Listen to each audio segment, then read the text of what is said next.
நேரத்துக்காக வேலை செய்யறதுக்காக திமுகவினுடைய நிர்வாகிகளா இருக்கட்டும், அதிமுக நிர்வாகிகள் இந்த மாதிரி பெரிய கட்சிகளுடைய நிர்வாகிகள்லாம் எத்தனை மணிக்கு வேலைய ஆரம்பிக்கிறாங்க தெரியுமா? காலையில 4:30 மணிக்கு வந்து தொடங்குறாங்க. 4:30 மணில இருந்தே அவங்களுடைய கேம்பெயினிங்கான பிளான்ஸ வந்து ஸ்டார்ட் பண்றாங்க. பணிமனை அதாவது வார் ரூம் அப்படின்னு சொல்லலாம். கேம்பெயினுக்கான வேலை, என்ன மாதிரியான இடங்கள்ல என்ன கேம்பெயின்ஸ் வைக்கணும், எந்த இடத்துல நம்ம கேம்பெயின் போடணும் அப்படின்ற எல்லாத்தையுமே பிளான் பண்ணி டிஸ்கஸ் பண்ற இடம் தான் இந்த பணிமனை, வார் ரூம் கூட சொல்லலாம். எலெக்ஷன் நேரத்துல போடப்படக்கூடிய இந்த பணிமனையில 4:30 மணிக்கு வந்து ஒரு திமுகவினுடைய நிர்வாகி வந்து ஓப்பன் பண்ணி உள்ள போறாரு. அது கூடயே வந்து ஒரு 15 பேரும் வந்து சேர்ந்து வந்துருவாங்க.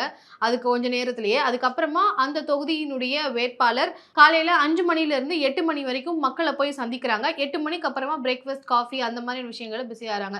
ஸோ காலையில 4:30 மணிக்கு வராங்க. 5 மணிக்கு வேட்பாளரை சந்திக்கணும். 5 மணில இருந்து 8 மணி வரைக்கும் வந்து கேம்பெயின் பண்ணணும். இதுதான் வந்து திமுகவினுடைய பிளானா போயிட்டு இருக்கு. எல்லா தொகுதிகளிலும் ஒரு 6 to 7 யூனிட்ஸ் வந்து வச்சிருப்பாங்க. திமுகவும் சரி, அதிமுகவும். இப்படி திமுகவினுடைய பணிமனை கள்ளிக்குப்பம்ல இருக்கு. அங்க இடத்துல வந்து நம்ம டைம்ஸ் ஆஃப் இந்தியாவோட ரிப்போர்ட்டர் சந்திச்சு அவங்க கிட்ட வந்து சில பேட்டிகளை எடுத்து அவங்க கிட்ட சில விவரங்களை வந்து சேகரிச்சிருக்காங்க.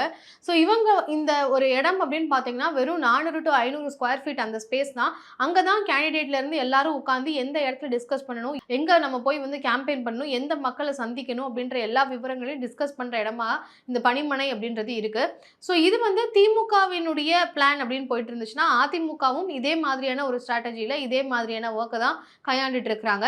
இப்போ சில வேட்பாளர்களை பொறுத்த வரைக்கும் அவங்களுடைய சொந்த ஊர் வேற இடமா இருக்கும்.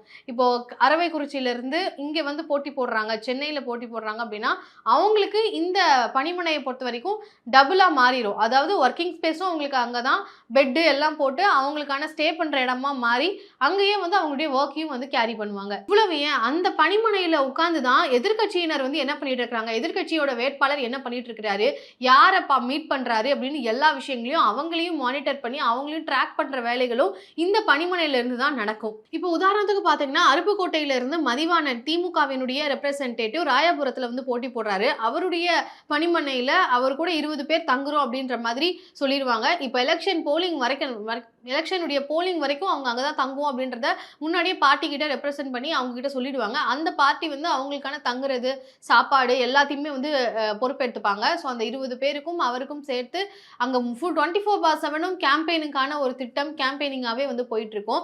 ஸோ இங்க வச்சுதான் வந்து அடுத்த ஆப்போனன்ட் என்ன பண்ணிட்டு இருக்காங்க, அங்க மொத்த வேட்பாளர்கள் என்னென்ன பண்ணிட்டு இருக்காங்க, இப்போ என்டிகே என்ன பண்றாங்க, டிவிகே என்ன பண்றாங்க, ஏடிஎம்கே என்ன பண்றாங்கன்னு எல்லாத்தையுமே வந்து மானிட்டர் பண்ணுவாங்க.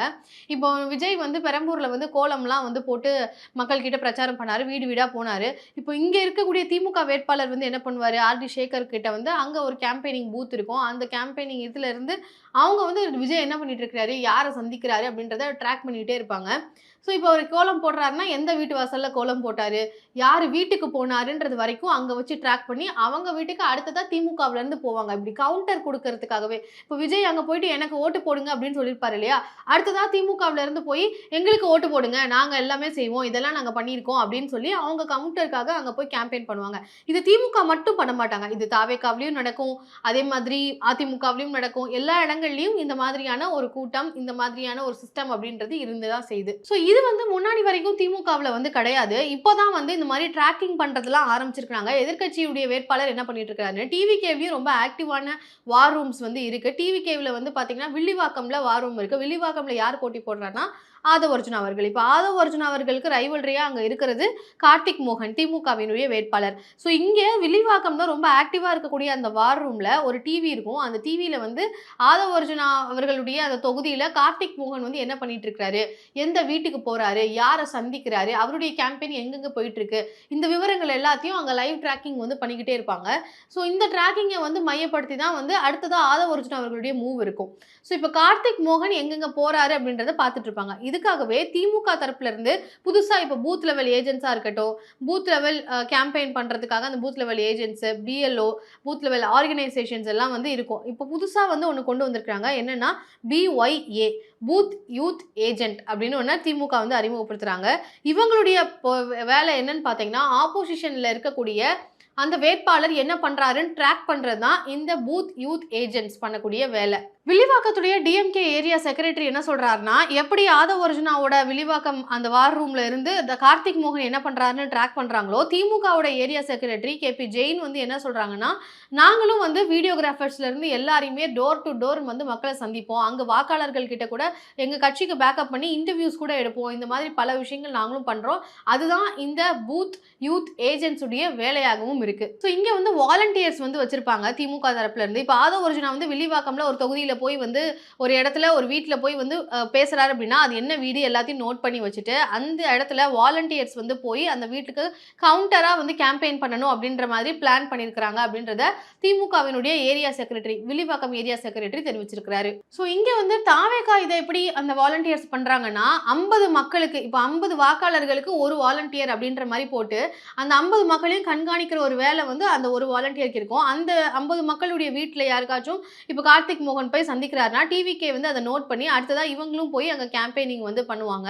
ஸோ இப்படிதான் வந்து போயிட்டு இருக்கு. இந்த வார் ரூம்ஸை பொறுத்த வரைக்கும் எங்க வந்து வீக்கா இருக்கும், எந்த இடத்துல ஸ்ட்ராங்கா இருக்கும், எங்க காம்படிட்டிவா இருக்கும் அப்படின்றது எல்லாத்தையும் அனலைஸ் பண்ணி அதுக்கேற்ற மாதிரி ஒர்க் பண்றது தான் இந்த பூத் யூத் ஏஜென்சியுடைய வேலையா இருக்கு. அங்க இருக்கக்கூடிய அந்த வார் ரூம் உடைய கேம்பெயினிங் ஒர்க்ஸ் இப்படிதான் போயிட்டு இருக்கு.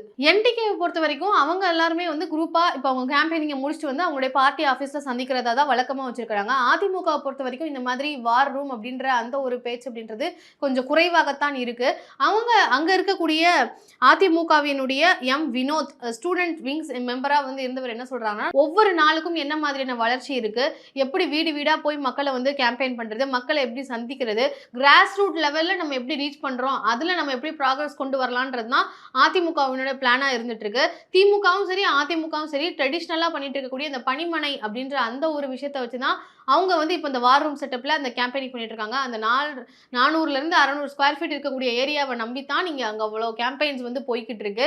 ஒவ்வொரு இடத்துலயும் ஒவ்வொரு ஏரியாலையும் ஒவ்வொரு தெருவா வந்து கேம்பெயினிங் வந்து மக்கள் எல்லாரும் பார்த்துட்டு இருக்காங்க. எல்லா கட்சிகளும் வந்து தொடர்ச்சியா பண்றாங்கன்னா அதுக்கு இந்த மாதிரி ஒவ்வொரு தொகுதிக்கும் ஒரு 6 to 7 யூனிட்ஸ் வச்சிருப்பாங்க. அந்த யூனிட்ஸ்ல இருந்து இன்னைக்கு எங்க போகணும், அங்க நாளைக்கு எங்க போகணும் அப்படின்றத முன்கூட்டியே பிளான் பண்ணி அதை எக்ஸிக்யூட் பண்ணிட்டு இருக்காங்க. ஸோ இப்படி பார்ட்டி எல்லாருமே வந்து பணிமனை அப்படின்னு டிஎம்கேவும் சரி டிவிகேவும் சரி, டிவிகேல எல்லாம் வந்து அடுத்த ரைவல்ரி என்ன பண்றாங்கன்ற வரைக்கும் எல்லா கட்சிகளும் வந்து நோக்கி அவங்களுடைய கேம்பெயினிங்கை தீவிரமா பண்ணிட்டு இருக்காங்க.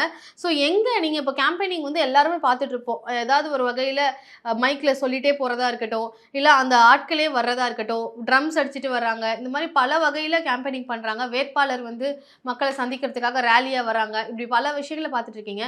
யாருடைய கேம்பெயினை நீங்க அதிகமா பாக்குறீங்க? நீங்க நான் கேட்கறது வந்து இந்த தலைவர்கள் இப்போ ஸ்டாலின் அவர்களோ விஜய் அவர்களோ பண்ற கேம்பெயினிங்கை தாண்டி ஒவ்வொரு தொகுதிக்குமான அந்த வேட்பாளர்கள் யார் அதிகமா வந்து மக்களை சந்திக்கிறாங்க, யாருடைய கேம்பெயின்ஸ் நீங்க அதிகமா பார்க்குற மாதிரி இருக்கு அப்படின்றத கமெண்ட்ல வந்து சொல்லுங்க. இந்த வீடியோ பத்தி உங்களுடைய பார்வை என்ன அப்படின்றதையும் கமெண்ட்ல பதிவு பண்ணுங்க. நன்றி.